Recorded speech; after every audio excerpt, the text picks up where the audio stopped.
Hello, I would like to introduce you to our new waterproof Variflow pump and a few simple instructions to make sure you get the best out of your new purchase.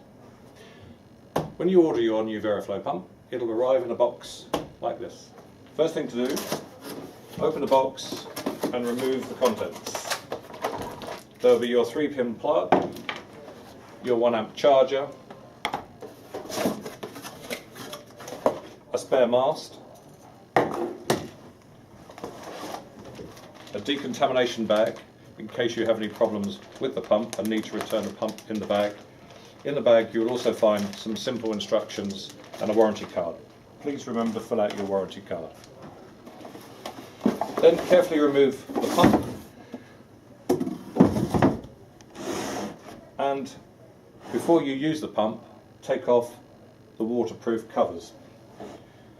Number 1, the waterproof cover on the air outlet, and number 2, the waterproof cover on the sampling head.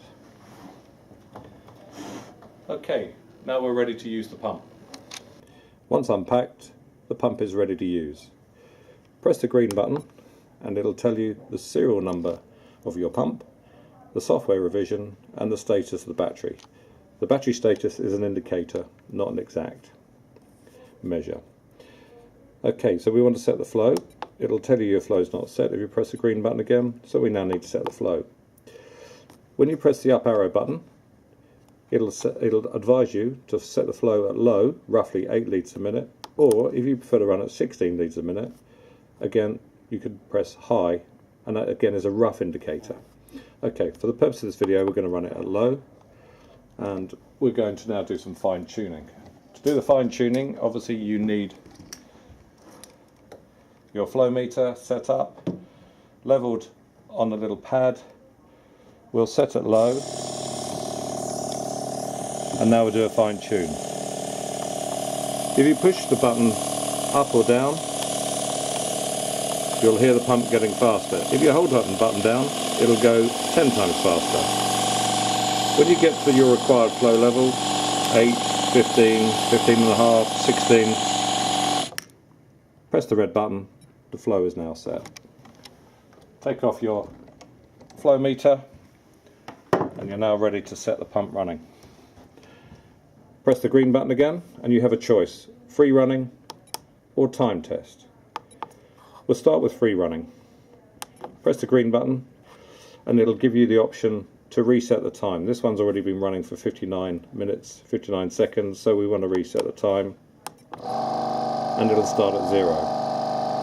It'll keep running until you turn it off, or until the battery runs out, which is about 8 hours at 8 litres a minute, 4 hours at 16 litres a minute. You could pause during the test and restart, and it'll start where it left off. If you press stop by accident, it gives you the option to start again by pressing the green button.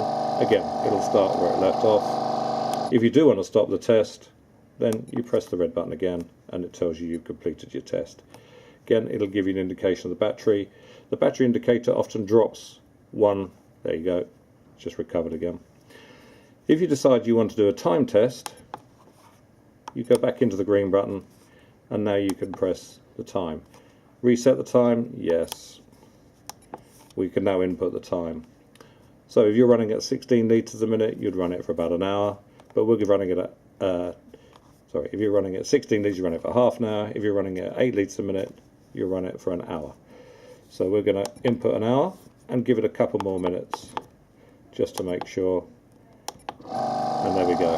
That'll now count down from an hour and 2 minutes. Again, you can pause it, start where it was. Again, if you press the red button by mistake, you can restart it. Run your tests. When you're finished, you turn it off,